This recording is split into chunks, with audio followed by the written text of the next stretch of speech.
lo que es traumatismo cerrado del ojo.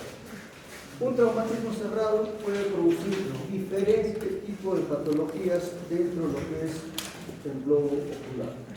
¿Ya? Entonces, dentro de estas manifestaciones tenemos a lo que es el ifema traumático. ¿Qué es esto? Sangre en lo que es la cámara anterior. Y esto se asocia generalmente a lo que son traumas contusos, golpes, ¿no? ¿Y por qué se va a producir? Porque existe un desgarro a nivel del cuerpo ciliar y de sus vasos. En esta circunstancia puede haber una miriasis traumática en 10% de los casos, ¿ya? Cuando se examina pues, una patología de estas, siempre hay que ver la indemnidad del ojo, del globo. Puede haber ruptura corneal, puede haber ruptura escleral, aún en traumatismos contusos. Hay que descartar eso. Y siempre en estas circunstancias, cuando veamos que hay un ifema, debemos de controlar la presión intraocular. ¿Por qué? Porque esta presión intraocular tiende a elevarse. ¿Por qué se eleva? Porque ese ifema, esa colección de sangre, tiene que pasar por todo el sistema de drenaje del globo ocular, del humor acuoso, pero ese drenaje está condicionado para humor acuoso, no para contenido hemático. Por lo tanto, aumenta la presión intraocular. Y además de que cuando la presión intraocular está elevada, puede también producirse lo que se llama una hematocórnea. ¿Qué implica esto? De que la córnea, por la presión, se toma el color de la sangre. ¿Ya? Y además puede haber un resangrado en los próximos 5 días a una situación de trauma. ¿Qué estamos viendo ahí? Un ifema traumático. El ifema, sangre en cámara anterior. Una mayor cantidad de sangre. Entre esta y esta otra imagen hay diferencias. ¿Qué es lo que diferencia acá? ¿Ve? Esta otra.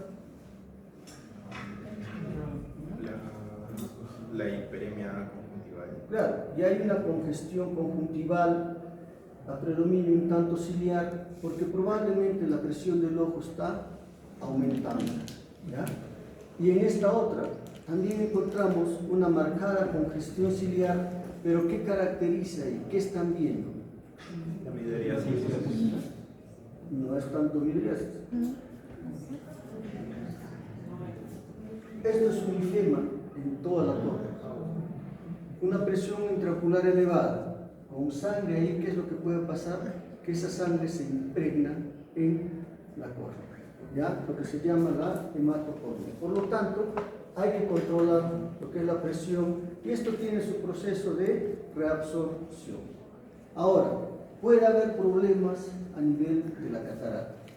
A nivel de catarata puede haber, ya sea por la contusión, que se desarrolle una catarata traumática o que esta catarata pueda luxarse o subluxarse. Luxarse, que salga de su origen y vaya a diferentes sitios. ¿A dónde puede ir? Puede ir hacia lo que es el humor vítreo, donde producirá algún grado de reacción vítrea o una vitritis, o puede ir a la cámara anterior, donde producirá aumento de la presión intraocular. O que solamente exista una subluxación, ¿no? Que el cristalino está moviéndose en esos momentos. En esas circunstancias, ¿qué es lo que va a evidenciar el paciente?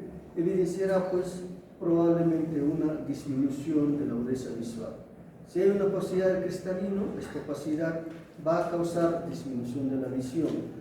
Si el cristalino está luxado, sale de su sitio, entonces no hay esa lente, la visión también disminuye. También puede haber lesiones en lo que es el polo posterior, a nivel de la retina. Una de ellas es la comodio retinal, ¿no?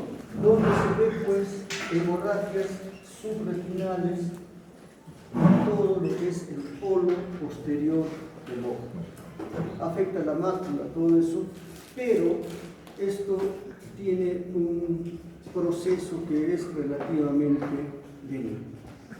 Puede haber alteraciones en la visión en un momento, pero posteriormente va a haber una recuperación de la visión. Entonces, en todo traumatismo puede ocurrir a nivel retinal diferente tipo de patologías. Puede haber una ruptura coroidea, que es lo que estamos viendo.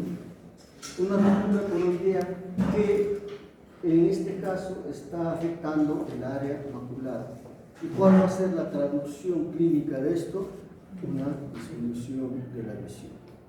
Una disminución de la visión que ya será irreversible por la localización de la lesión. ¿Qué estamos viendo ahí? Ya una hemorragia secundaria a una ruptura coroidea localizada también en el área macular. Habíamos adelantado de que cuando estamos frente a un paciente que ha sufrido un traumatismo, todo el pronóstico va a depender del trauma que ya ocurrió. Todo lo demás que podamos hacer va a ayudar, sí, pero el trauma ya condicionó la lesión. Si hay una ruptura coroidea de este tipo, ya no podemos hacer nada. ¿Por qué? Por la localización de la lesión. Porque si esta lesión estuviera en esta zona o en la zona nasal, no pasa nada, ¿ya? Esa zona de la retina no tiene tanta importancia como el área macular. ¿Qué podrá existir en estas otras zonas?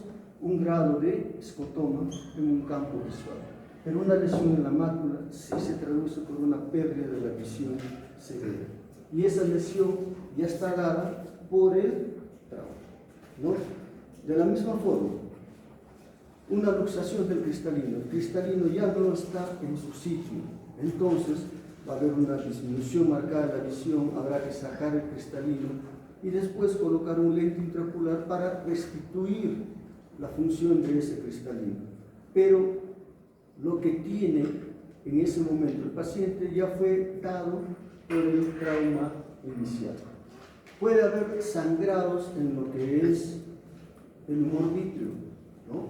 En un traumatismo puede haber ruptura de vasos sanguíneos a nivel de la retina, etcétera, que va a producir pues, grados de hemorragia vítrea.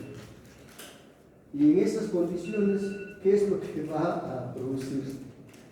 Tengo un curso visual, como hacen ustedes, prender y... No. Es decir, que esté presente. Hemorragias a consecuencia de un traumatismo, la misma que se va a manifestar en el humor. Y cuando ocurre una hemorragia, las alteraciones que va a presentar el paciente van a guardar relación con la cantidad de hemorragia. Si hay una hemorragia vítrea que es masiva, ¿qué experimentará el paciente?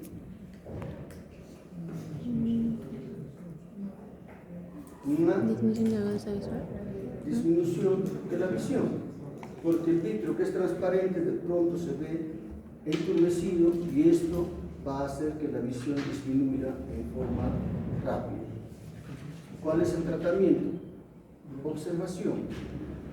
Un mes y medio en que esto va reabsorbiendo. Si no reabsorbe, ya se hace una vitrectomía. Tenemos por otro lado lo que es el traumatismo abierto del ojo, ¿ya? Cuando existe un traumatismo abierto del ojo, generalmente esto cruza con una mala visión, que puede ser del orden de percepción de luz. Hay grados de quemosis. Puede haber lo que se llama pigmento melánico subconjuntival. Ya saben ustedes que en la superficie ocular vamos a tener pues a la córnea y esta va a estar rodeada por tejido conjuntival. Y el tejido conjuntival es de color, cuando no está congestivo, pues tiene un color que trasluce la transparencia blanquecina de lo que viene a ser la esclera. Pero cuando ustedes vean un color marrón sobre la superficie de la esclera, en situaciones de traumatismo, eso nos debe de hacer pensar en que esa lesión marrón es parte del tejido uveal. que por esa herida abierta está saliendo el tejido uveal. Habíamos dicho que la hemorragia subconjuntival constituye una patología que es bastante benigna, no importando la magnitud de ella. Pero en circunstancias en que hay una hemorragia subconjuntival moderada, severa, en situación de traumatismo, ahí uno debe de sospechar la probabilidad de que estemos frente a un paciente con un traumatismo abierto. ¿Ya? También va a haber un aumento de la cámara anterior y muchas veces cuando hay una lesión de continuidad limitada, el iris va a traccionarse a esa zona, por lo tanto la pupila va a estar deformada. ¿Ya? ¿Qué están viendo ahí? ¿Más? Laceración. Herida abierta, ¿no? A nivel corneal. Entonces, esto se constituye en una emergencia, y la emergencia, al margen de lo que pueda haber, ¿en qué consiste? ¿Qué corre el riesgo ¿Qué habría que hacer con este paciente? Suturar, simple. La emergencia es traumatismo abierto y el tratamiento es suturar, solucionada la emergencia. Que concomitantemente puede haber hemorragia vítrea, problema cristalino, etc., se puede ver en segunda urgencia. Pero la emergencia es esa. ¿Por qué? Por la probabilidad de que pueda haber una infección intraocular.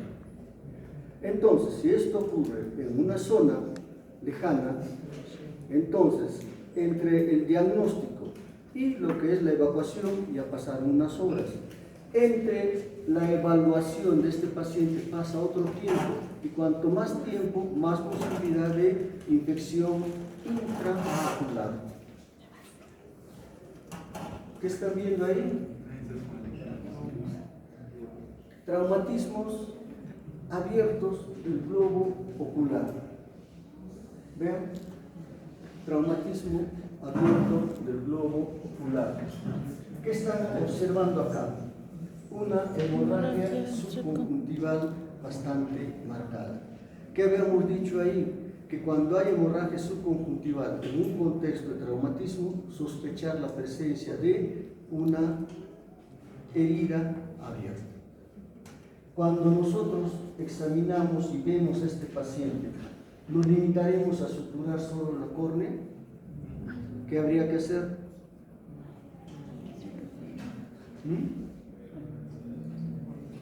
Explorar qué está pasando debajo de la conjuntiva, porque puede haber ruptura escleral, y la ruptura escleral es importante en cuanto a factor pronóstico. Si la esclera está rota más allá de 6 milímetros, como pronóstico ensombrece un tanto el cuadro, por la probabilidad de desprendimiento de retina, lo que es retinopatía proliferativa, etc. ¿Ya? Vean, tenemos un traumatismo acá, que es bastante severo en apariencia, ¿no? Pero después de la corrección está recontra bien y con una buena visión. ¿Ya? Cuando hay un traumatismo, nosotros catalogamos lo que es el traumatismo en base a lo que es la visión que tiene el paciente. Una buena visión, pues, por más de que estemos en estas circunstancias, es un traumatismo entre leve y moderado. Y vean el resultado. Pero cuando hay elongación del nervio óptico, ¿no hay una pérdida permanente de su función? Cuando hay lesión del nervio óptico, pero en tanto, ¿no? La estructura que está arriba es el nervio óptico. ¿Cuál? Que está encima del globo. ¿Esto? Ajá. No, esto es parte de entre músculo y tejido. No es el nervio. ¿Ya? El nervio, si bien es un poquito más largo que la cantidad de espacio que se tiene, no es tan grande, ¿no? El nervio generalmente se lesiona a nivel de la entrada al nervio por el agujero óptico, ¿ya? O ahí se secciona, o ahí las meninges que sangran hacen que el nervio pueda ahí estrangularse, ¿ya? Por eso, en una circunstancia de este tipo, ¿qué ocurre dentro de un contexto de lo que es un TEC? Es bueno dar pues el manitol, esas cosas, para tratar el TEC, y de paso se ayuda a una probable lesión del nervio óptico. Ojo rojo agudo, lo hemos visto. Ojo rojo agudo urgente, ¿qué son? ¿Cuáles? La conjuntivitis, uveitis. Uveitis y glaucoma. ¿Ya? Listo.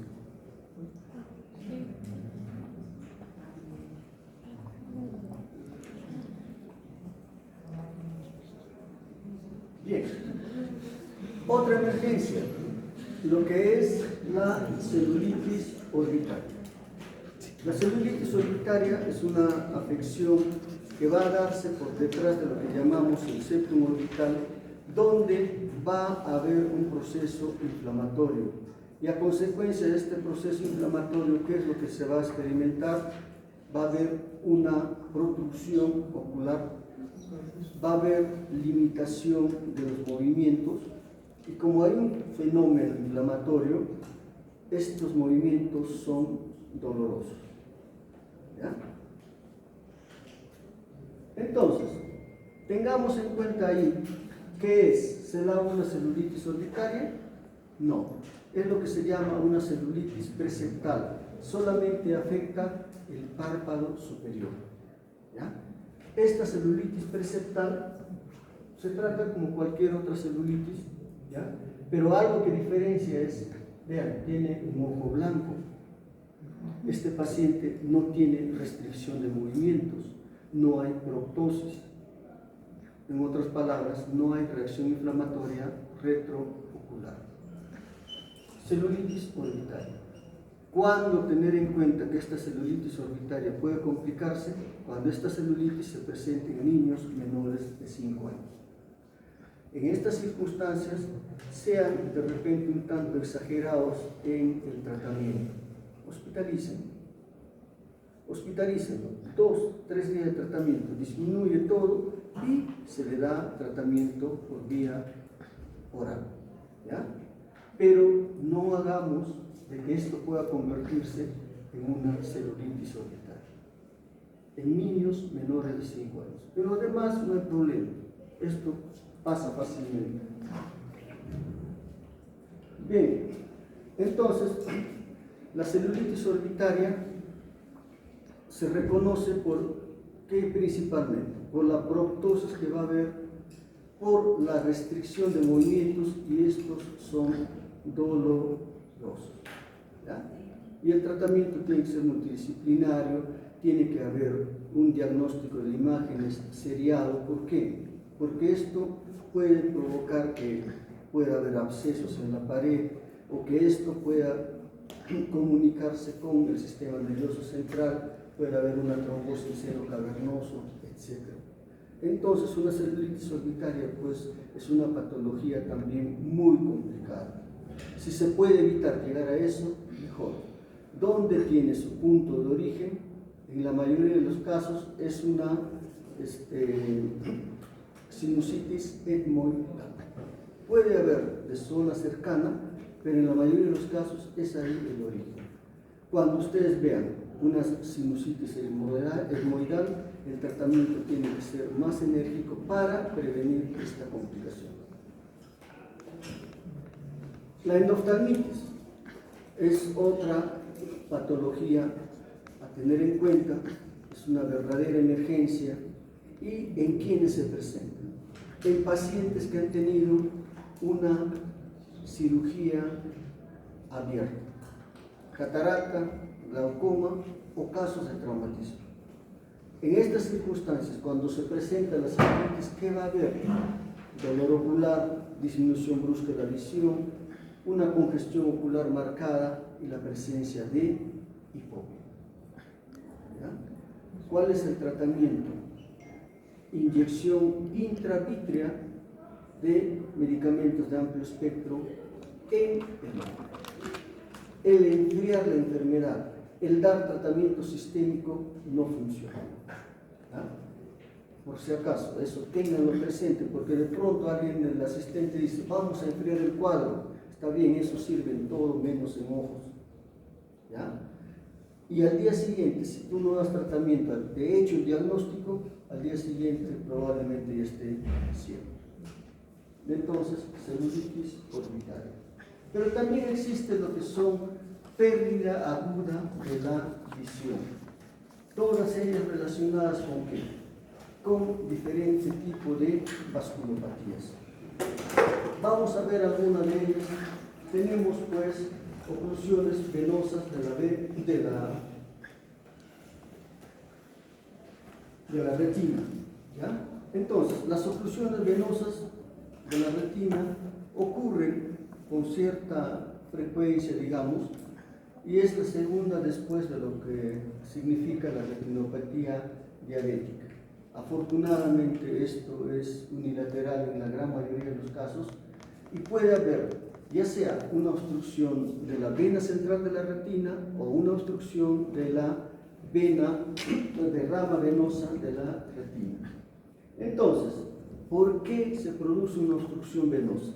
Generalmente por un aumento en lo que es la viscosidad sanguínea o que exista pues una inflamación en la pared de los vasos o por aumento de la presión externa. ¿En qué circunstancias esto se presenta? Cuando tenemos presiones intraoculares elevadas. Puede ser un factor para que exista esta patología. La hipertensión arterial también se dice que entra. ¿Qué complicaciones va a tener? Va a haber pues un edema macular, podrá haber isquemia con la consiguiente neovascularización y la presencia de un glaucoma neovascular. Se dice que cuando hay una obstrucción de la vena central de la retina, aparece pues un glaucoma neovascular justo a los 3 meses, a los 90 días. ¿Ya? Entonces, tenemos acá una obstrucción de la vena central de la retina. ¿Cómo se manifiesta? Se va a manifestar por hemorragias en todo lo que es el polo posterior del ojo. ¿Por qué? Porque hay un problema en el retorno y la sangre que está ahí se extravasa. Esto va a ir acompañado de grados variables en cuanto a pérdida de la visión. Generalmente en estas circunstancias se compromete pues el área macular. Si se compromete el área macular va a haber una pérdida de la visión marcada. Ahora, ¿cuál es el pronóstico de esto? Va a depender de si existe o no isquemia en el área macular. Si hay isquemia en el área macular, la visión que se tiene en ese momento disminuida queda ahí. Si no hay isquemia macular, esa visión recupera. Entonces, en este paciente, en los controles hay que estar alertas de que en 3 meses puede ser un glaucoma neovascular. ¿Qué están viendo ahí? Un cuadro semejante, hemorragias retinales, pero en lo que es la arcada temporal superior. Esto tiene traducción clínica, depende de que si compromete o no el área macular. Si compromete el área macular, tendrá traducción clínica. Si no compromete el área macular, probablemente haya también algún grado de alteración de pérdida del campo visual. ¿Ya? Pero no es tan evidente como el hecho de perder la visión.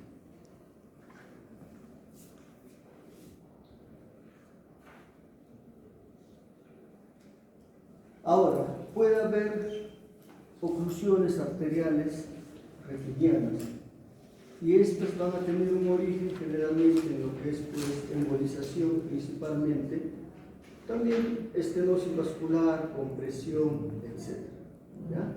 En estos casos va a haber una pérdida severa en la visión de inicio brusco, no doloroso y unilateral. De la misma forma que ocurre en la oclusión de la vena central de la retina, que son procesos unilaterales, no dolorosos, que cursan con disminución de la visión. Acá va a haber lo que se llama un defecto pupilar aferente relativo, ¿ya? Y esto es marcado. ¿Qué implica esto?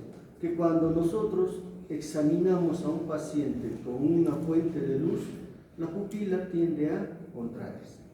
Pero en estos pacientes va a haber una pupila semidilatada que no reacciona adecuadamente a la luz. Esto es la presencia de un defecto pupilar aferente.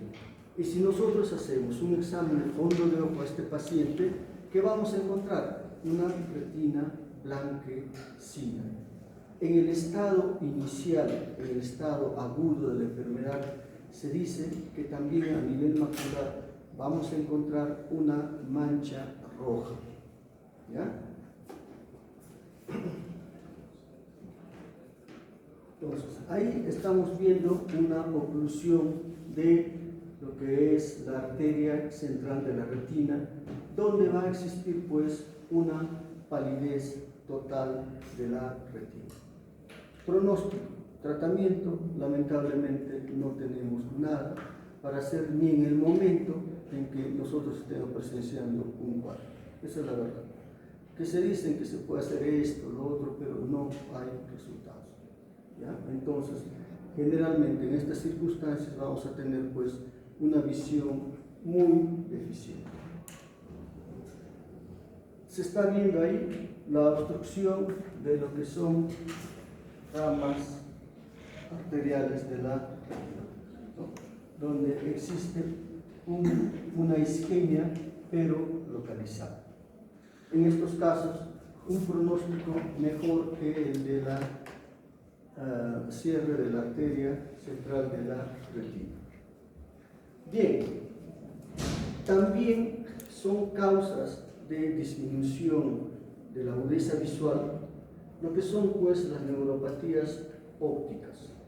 Neuropatías ópticas que pueden ser isquémicas, arterítica y isquémica no arterítica. ¿Ya?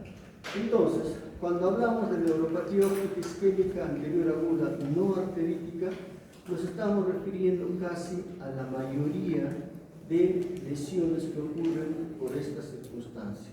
Casi 96% de todas las neuropatías isquémicas anteriores son no arteríticas. ¿Ya? En todos ellos, en el examen se va a evidenciar lo que es un edema del disco.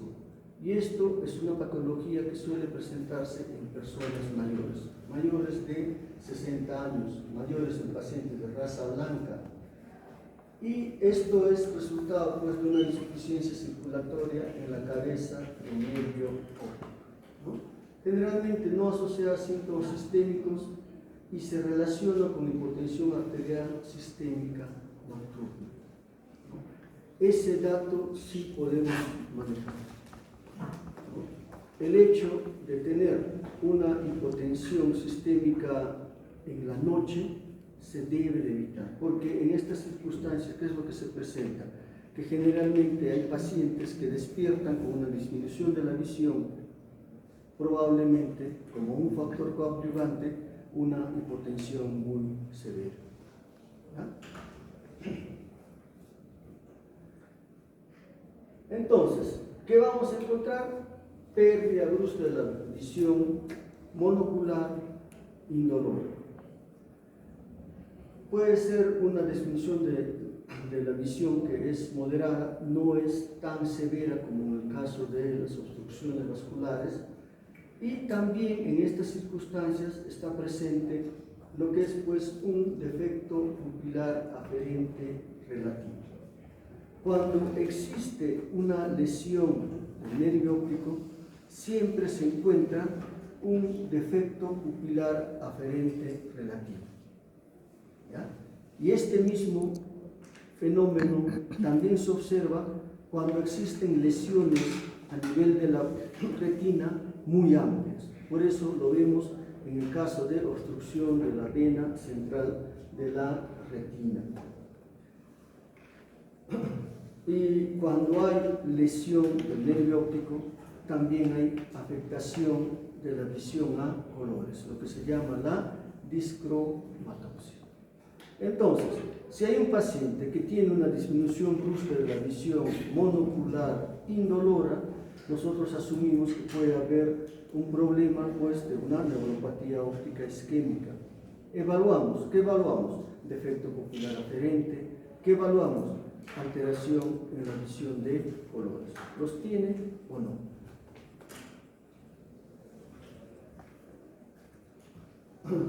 En el examen, ¿qué vamos a encontrar? Un edema de papila con hemorragia, se le llama peripapilares, y esta hemorragia en el posoperatorio, perdón, con el tiempo, entre el mes y mes y medio, va a dar origen a lo que es una atrofia de papila. Esta atrofia de papila pues se va a presentar en toda lesión del nervio óptico, pero no en el estado agudo, sino posterior al mes y medio. ¿Ya? Un examen de lo que es fondo de ojo con edema de papila. Normalmente en el nervio óptico, ¿qué vamos a encontrar? Un nervio óptico que está bien circunscrito de bordes nítidos. Esto es un edema de papila. La etiología ya uno busca, ¿no? Pero en el fondo de ojo, vean, un edema de papila donde los bordes no están nítidos, definidos, etc. Bien, el nervio óptico también puede inflamarse, ¿ya? Y esto va a producir una inflamación que en el 70% de los casos se va a presentar con lo que se llama una neuritis óptica retrovulvar. O sea, que el nervio óptico se inflama detrás del globo ocular. Entonces, en el estado agudo, cuando examinamos al paciente, desde el punto de vista de signología, no vamos a encontrar mayor problema.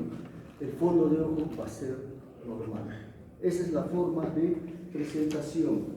Es más frecuente en las mujeres entre los 20 y 45 años de edad, pero algo que hay que tener en cuenta cuando estamos frente a una neuritis óptica es de que esto ocurre en 50% de pacientes con esclerosis múltiple y en 20% de los casos es el síntoma de presentación. ¿Ya? Generalmente recuperan una visión, aunque esto no va en relación con la profundidad de la pérdida visual. ¿Ya? Y hasta el 30% de los pacientes pueden presentar un episodio de neuritis óptica en los 5 años siguientes. ¿Ya? Ahora, un 30% puede tener una neuritis óptica con manifestación en el fondo de ojo cuando hacen una edema de papila. ¿Ya? Listo, no vamos a quedar acá, chicos. Y lo que sigue, la arterítica, viene para la próxima. ¿Ya? Listo, chicos, estudien. Doctor, una pregunta. La cartilla para el examen, ¿es la